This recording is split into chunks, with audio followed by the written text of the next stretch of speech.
C'est un homme très doux. C'est la douceur de la famille, je pense. Il est la représentation de tout ce que la douceur peut apporter comme homme, quoiqu'il était fort, solide, gaillard, mais d'une douceur intérieure assez inimaginable. On pouvait trouver chez Alain beaucoup de gentillesse et de fraternité. Il était vraiment chaleureux en son cœur. Et alors qu'il avait grandi et que le 24 décembre, il se retrouve chez moi et on vivait juste à côté de la maman d'Alain et du papa d'Alain. Et notre charmant Alain était venu un 24 décembre alors qu'on avait reçu toute la famille était repartie, chacun chez eux. Et Alain et Serge étaient restés. Mais je ne peux pas passer sous silence cette soirée-là qui a été une page marquante pour Alain. Et pour nous tous, évidemment, mais pour Alain spécifiquement. Et pour Nadia aujourd'hui. Yes. Ce soir-là, on avait parlé beaucoup de qu'est-ce que Jésus est venu faire sur la terre, comment il a apporté le salut au milieu des hommes, pourquoi il est venu. Puis, évidemment que ce n'était pas le sujet du jour. Et les deux, Serge et Alain, étaient pas mal ivres.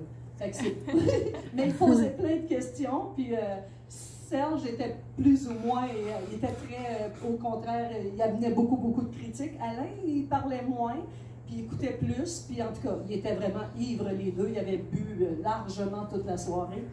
Et il y a un moment où j'avais raconté une histoire dans la soirée où je lui disais aux deux, mais je pense que c'est Alain qui écoutait le plus. J'ai dit, vous savez une chose, j'ai dit, la seule équipe au monde, la seule équipe dans laquelle tu fais partie, où tu peux changer d'équipe quand tu sais qu'elle va être la perdante, c'est que tu peux changer d'équipe à la dernière minute et entrer dans l'équipe de Dieu. Amen. Même si tu faisais partie de l'autre équipe avant. Et ça avait resté dans l'oreille d'Alain très profondément. Et il est toujours ivre, évidemment, puis là, minuit sonne, minuit et demi, 1h du matin, et là, il décide qu'il part. Serge était déjà parti. Alain portait un très grand manteau, très long, et dans ses poches, il y avait plusieurs bières qui traînaient dans ses poches. Et il allait partir, il était sur le pan de la porte, et on avait ouvert la porte, il était encore sur le pan de la porte pour nous dire « bye bye, on s'en va chez nous ». Puis là, à un moment donné, je lui rappelle, je dis, Alain, oublie pas une chose. J'ai dit, tu peux toujours changer d'équipe. Et je ne sais pas qu'est-ce que Dieu a fait à ce moment-là dans son cœur, son esprit, son âme, mais il a dégrisé net, là.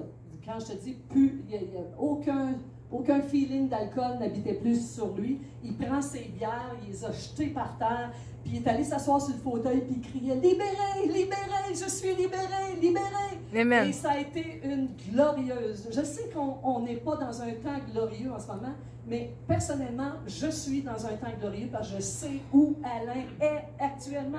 Et c'est ça qui est le bonheur de vivre sur la terre, sachant où est-ce qu'on s'en va pour l'éternité.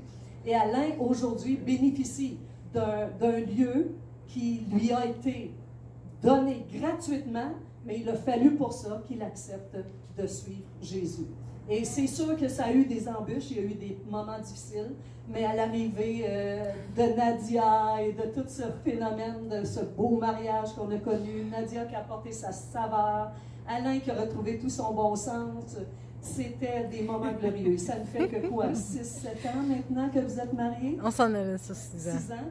Fait que ça a été, merci à Nadia d'avoir apporté beaucoup de bonheur dans la vie d'Alain. C'est moi qui mérites vraiment toute mon affection, j'en suis reconnaissante. Je pouvais voir Alain bénéficier de la vie comme jamais. Et d'autant plus que c'est un jeune homme que toutes les femmes auraient aimé avoir comme mari. Oui. Mais c'est Nadia qui l'a eu. Yes. Merci beaucoup de m'avoir entendu.